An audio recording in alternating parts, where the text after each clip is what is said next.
morning, and welcome to the Africa Weekly Talk. Today's subject on the docket is about the need for the people of Africa to emancipate and free itself from hundreds of years of colonial influence on the African culture, as well as the way of life of the people of Africa. Now, does this mean that Africa also needs a cultural revolution, just like the cultural revolution that brought Mao Zedong into power in China in 1966? Now, let's remember the Chinese Communist Party, which was founded around 1911, that overthrew the Qing dynasty, eventually being led by Mao Zedong in the 1966 revolution that was characterized as the Cultural Revolution.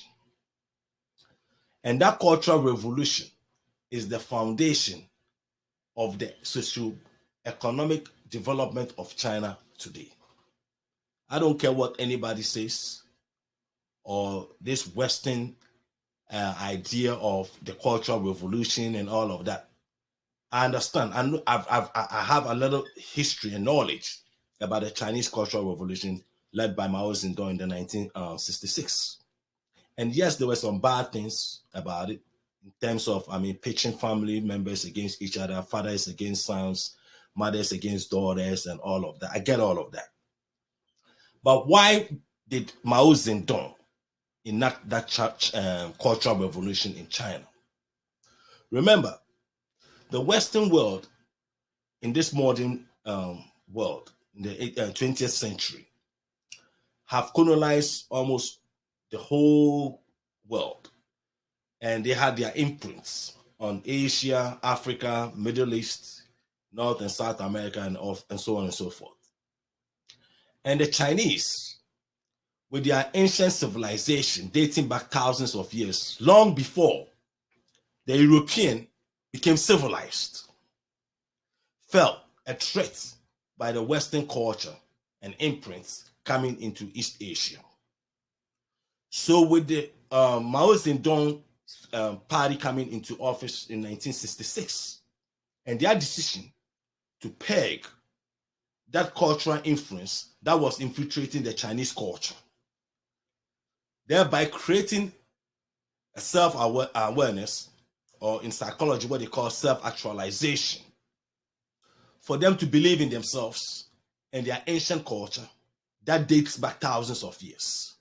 So this cultural revolution was basically to give the Chinese people, to take them back to the pride of China without this Western influence that was moving like a bonfire all over the world. And what did that Cultural Revolution do to China today? Today we hear about the development of China in terms of socioeconomic development. We hear about the economic power of China and everything. But the underlying foundation of that socioeconomic development of China today is that Cultural Revolution.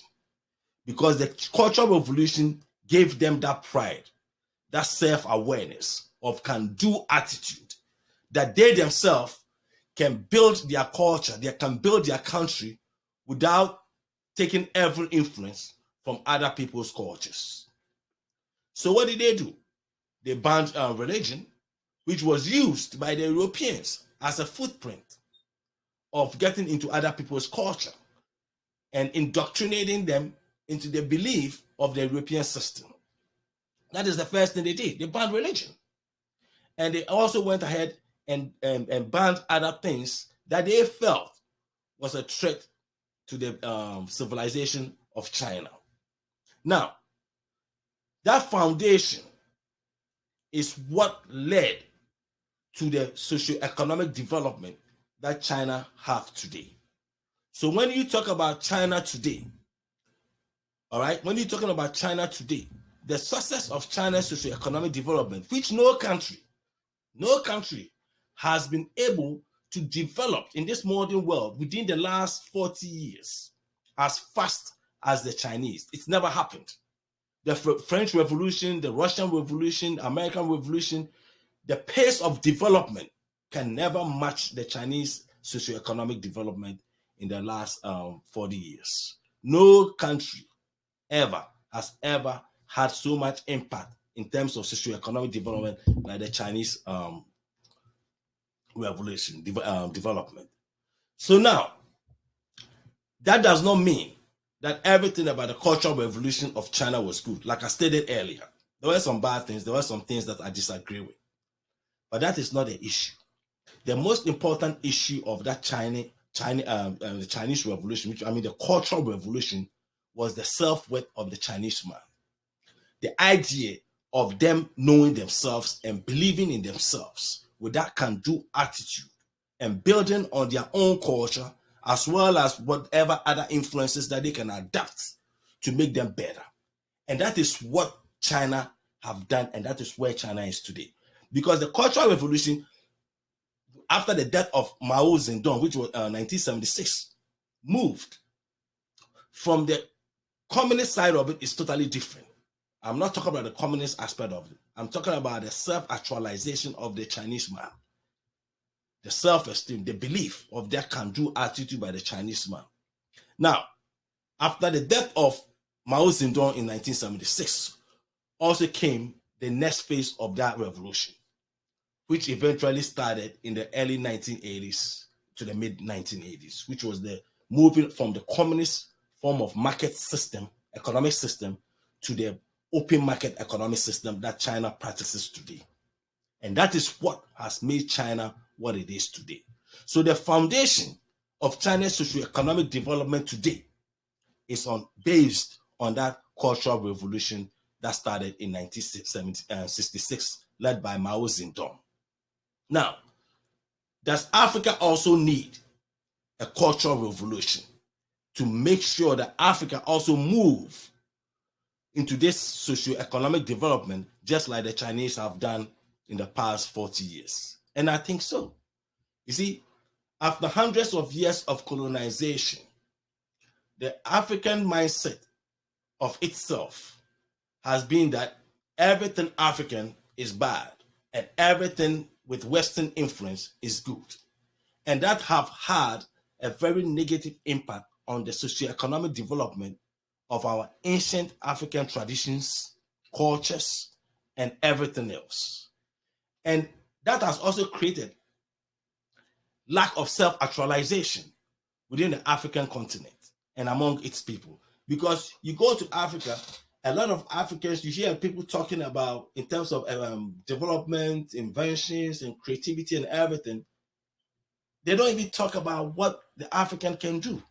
They always talk about these things and they relate it to what the European have done. You know, and all of this goes back to what? Cultural misconception of the way the African was before even colonization. You know, because a lot of people don't know that when you're talking about civilization, talking about inventions of what modern day, even language, mathematics, all these things, you can relate it to Egypt. Yes, ancient Egypt was African. Yes, ancient Egypt was black people. Yes, I get all of that. But outside of even ancient Egypt, you talk about the Mali Empire, the Songhai Empire, the ancient Ghana Empire, Mansa Musa, and all these people. And you talk about Timbuktu.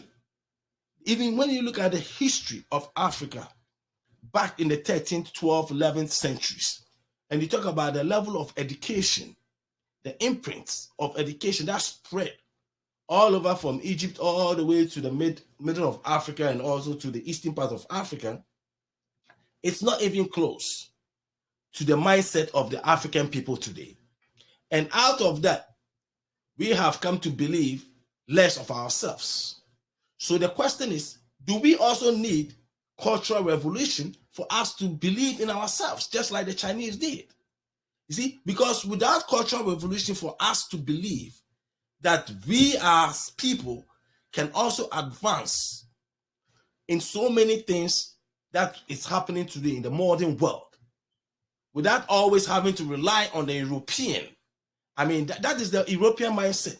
Because You see, we have these African countries, and we still live as if like we are still under colonization. You go to most of the Francophone African countries, as well as some of the English African countries, and you talk to people and you ask about the history of their country. A lot of them don't know. A lot of them, you'll be surprised how little most Africans know about their own ancient history, their own civilizations. Because a lot of these, especially when you talk about the Francophone African countries, a lot of these people, when you talk to them, what they tell you is that everything they learned was through the eyes of the French or through the eyes of the English. So at the end of the day, in terms of knowledge about their own ancestral history, the great civilizations of their forebears, it's missing. So a lot of these people live in this modern world to think that their forebears were nothing or useless in terms of civilization to this modern day world that we live in, which is not true. Because if you look at the history, if you research the history of Africa's economic and ancient civilizations, the European civilization is not even close to the African civilization. A lot of the things you see today that we all enjoy today came out of ancient African civilization that most people don't know. And these are all facts. These are all there. The history is there. You go to most ancient, European museums and in Europe and Russia. You go to the Louvre in France. You go to England.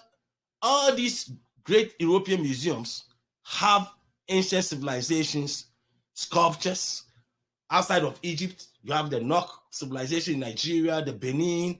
You have the the great Ethiopia Aksum civilizations, and all of these are facts that are documented. I mean, you talk about hieroglyphics, the ancient writings of the Egyptian civilization. The same hieroglyphics that you see today is not different from the Akan hieroglyphics, which is the Adinkra hieroglyphics of the Akan people of West Africa. Because the Akan's hieroglyphics, which is you find in Ghana with the sign, the hieroglyphic writings, is the same writings, just like hieroglyphic writings of the ancient Egyptians.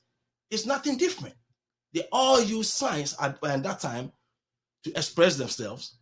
And in that science is what eventually became languages that we speak and we write today. But when you go and you ask a lot of people about, oh, do you know about the Akan hieroglyphics, which is the Adinkra hieroglyphics, they will be baffled to find out that there's not that much difference between the Adinkra hieroglyphics and the Egyptian hieroglyphics. And you put them side by side and you look at all of them, and what is it? It's the same concept of writing. All right. And then you also talk about the Ishango bone. Ishango bone discovered what? About some years ago in the Democratic Republic of Congo. The Ishango bone is the first modern tool of evidence of how mathematics, calculations was done by our ancient people. And this was discovered in the Democratic Republic of Congo some years back.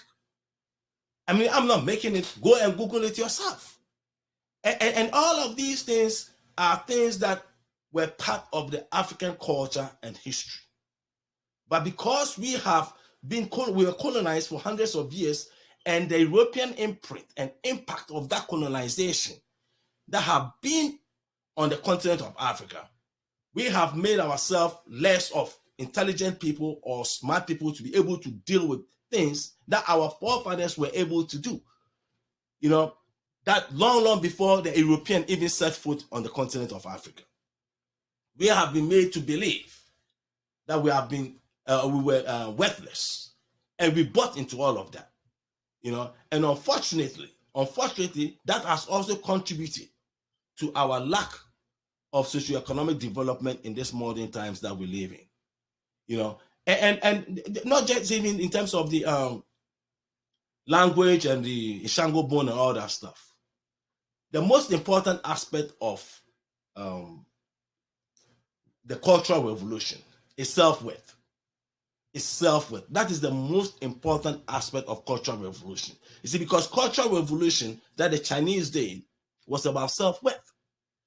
And that idea was to impact the children that were being born, growing up in China, to believe in themselves, not to rely on the Western influence that at that time was coming into Southeast Asia. And to do that, they were able to have that can-do attitude from the very beginning of being able to build themselves up, because they believed that if they were civilized thousands of years before the European, that was the mindset of Mao Zedong and his comrades. These people were civilized thousands and thousands of years, long before the European even knew what civilization was. And then all of a sudden, they are going to sit down for the European to come and impact their ancient cultures? No. That was the reason behind the Cultural Revolution led by Mao Zedong. I mean, up to this day, you travel all over the world. When a Chinese man or woman have a child, that child is taught Chinese. That child can speak Chinese and write Chinese language, Mandarin or whatever that child home that child is coming from. Why do you think that is happening? Why do you think the Chinese people do that up to this day? They do that because they believe in themselves. So you go all over America, you go all over Europe, every Chinese that I know, every Chinese person that I know, they are children born in America. I go to some of these Chinese friends' houses, and their children will write and speak Chinese with their parents, even though they are born in America. And the reason behind it is because that cultural revolution have had a great impact on them to the point that they don't forget China, period. It doesn't matter where a Chinese man lives. You can put a Chinese man anywhere on this planet. China is always at the back of their mind, because that is who they are. You know what I'm saying? And that is what that cultural revolution did. So it gave them that self-worth for them to believe in themselves, which they call it in psychology or self-actualization. And that is what we lack because of colonial imperialistic mindsets that have been impacted on our cultures in Africa. We lack that self-actualization to believe in ourselves. So everything we do in Africa today is based on what the European can do for us to help us develop. What the European can do for us to be able to get food to eat. When we have lands, arable lands, we have more arable lands than any continent on earth, but yet we are hungry because that colonial mindset, that can-do attitude mindset that have been stripped away from us because of colonization is what is killing Africa today. So Africa, yes, we need a cultural revolution. We need cultural revolution to make us believe in ourselves, to help us develop our systems to suit our own cultures for our people to benefit from it. And one of the most fraudulent Eurocentric cultures that was imposed on Africa is the idea of religion. Because this idea of religion that have been imposed, that have made us to believe that every self-made human on earth, the only way for you to be successful is for you to be able to be part of a religious institution or something in your country or whatever that you want to do. You have to go through the religion channel. It's what is killing Africa today. Religion has been Africa's number one problem in terms of socio-economic development today in this world. I'm not saying that you don't have to have your God to worship. I'm not saying that you don't have to believe in God. I believe in God, and I want everybody to believe in God if they want to. But the idea that we have taken the belief in God into another level of religious beliefs, the concept of believing a certain religion tailored for us to do things based on that belief, is what is destroying Africa today. And we have to move away from that. Because like I said earlier, the Chinese, the first thing they did, they banned religion. That doesn't mean people don't have religion in China. They do. Some people worship whatever religion they want to in China. Yes, they do. But at the end of the day, they also believe that it is through hard work, it is through self-actualization, it is through dedication that is going to make them develop their country and their socioeconomic environment. And that is what they have done. And so now the question is, can Africa also take that same concept and use it to develop the continent of Africa for it to benefit its own citizens. And I strongly believe that if we are able to come to the idea, to believe in the idea of a cultural revolution, to move away from this Western influence cultures. I'm not saying that all Western influence cultures are bad. They are very positive Western influence cultures, which are very good. Yes, you take away the good part of it, but at the end of the day, you have to blend it with your own culture, the culture that your forebears gave you, that made you who you are. You don't dump that just because somebody is telling you something different about yourself. And that is where our problems have been in Africa. We've had the Arabs, which I can understand because the Arabs, by migrating from Saudi Arabia and invading Egypt and all the stuff north of Africa, most of them are Arabs. But at the end of the day, yes, they will adapt the Arabic culture and everything. That's all well and good for them. But we in the east, south, and the west and central part of Africa, we also have to look at our ancient traditions. You know what I'm saying? Our ancient traditions that our forefathers, the traditions that were used, we don't have to get rid of them just because somebody is telling us that it's a bad thing. I mean, that is what has destroyed Africa and is destroying Africa today. We talk about Voodooism, and they talk about Voodooism as if like Voodooism was a bad thing. That was the way the people at that time believed in their God. There was nothing wrong with Voodooism. You talk about Catholicism, and if you look at the religion, Voodooism and Catholicism, what is the difference? For those of you, my friends, who are Catholics, go and research Catholicism and then put it side by side with Voodooism, and you see the concept of Voodooism all in Catholicism. The idea of pouring libation on most African, on the African continent, the idea of burning of incense and all that stuff. Where do you think all those things came from? So when you talk about Catholicism and you put Voodooism, think about it twice. So to be an African doesn't mean that you have to move from your culture and adapt somebody's culture to the extent that you feel bad about yourself because of the culture that that person is importing into your system. Now, Africans have to wake up and understand that there will come a time every country is going to develop on its own terms, and it's about time for us to do that. So I'm going to end here by saying that if it's Sunday, it's the Africa Weekly Talk. God bless you guys, and peace and love. God bless.